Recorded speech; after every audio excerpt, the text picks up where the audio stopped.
Qu'est-ce qui fait?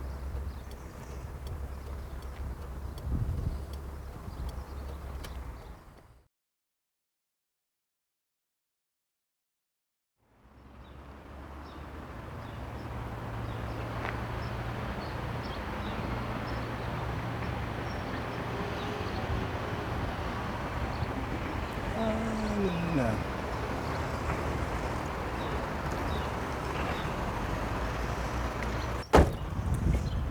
Je les ai pas. Qu'est-ce que je vois là? Hein? Non, ça a été beaucoup plus facilement que je pensais. Voilà le travail. Ah ben c'est bien, c'est bien. Une belle vieille malle ça. Ouais, ils avaient tout empaqueté dedans. Ah ben c'est bien. Alors, vous pouvez m'aider là. Si le soulever, on la tire. C'est bon. Attendez, je vais la prendre tout seul. Oui, ah Oh. bon. Oh pardon.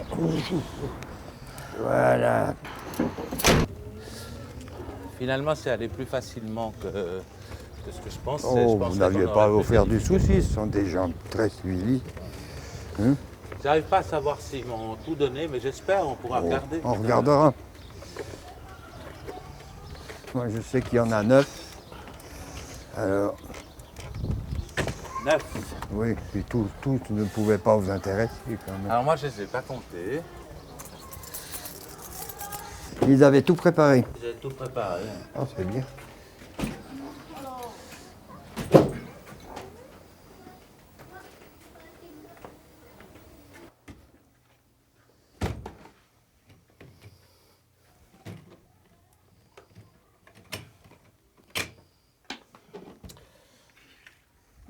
Voilà. Voilà. Ça vous fait plaisir de retrouver tous ces albums. Ah oui, bien sûr, mais je sais que je peux en disposer quand je veux, du moment qu'ils sont en dépôt au musée historique de Lausanne. Pourquoi vous les aviez déposés là-bas? Ben parce que je pense que c'est pour leur assurer une vie un peu plus longue que s'ils restaient dans ma famille après ma mort. Parce que forcément, au bout de quelques années, ils n'intéressent plus personne et puis ils disparaîtraient. Alors pour la petite histoire, il y a quand même dans ces albums un peu de matière qui peut intéresser des chercheurs un jour ou l'autre. Très bien. Et ils sont numérotés, ils sont par ordre chronologique? Oui, oui. Ça c'est le premier que j'ai fait. C'est sur ma famille, un peu sur le coin de pays où je suis né, sur la vallée de Joux, certains événements que j'ai relatés, surtout le cyclone, etc. Et ensuite, l'école, le collège, et puis la tuberculose. Ah oui, c'est vrai. Puisque j'ai été atteint de tuberculose à l'âge de 14 ans. Ben voilà, ça n'existe quasiment plus chez nous maintenant, la tuberculose. Ça serait un bon sujet qu'on pourrait essayer de développer dans notre prochaine interview. Ben, après tout, pourquoi pas? Ça, c'est votre bulletin d'admission? C'est mon bulletin d'admission à Saint-Loup.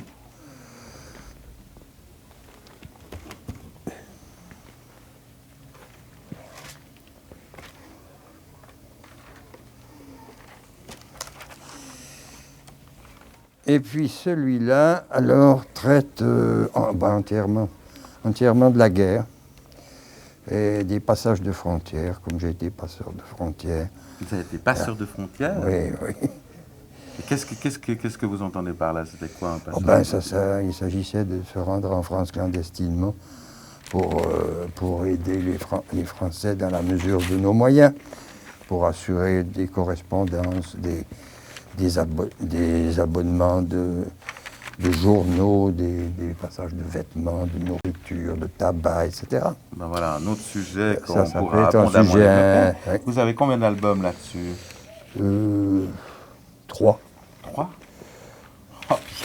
3, enfin le quatrième Journal de l'occupation.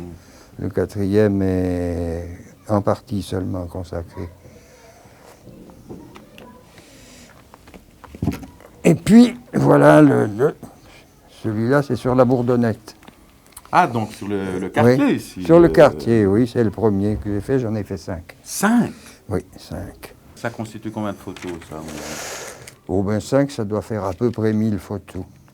Le premier n'a pas 200 photos, mais les autres en ont en général un petit peu plus.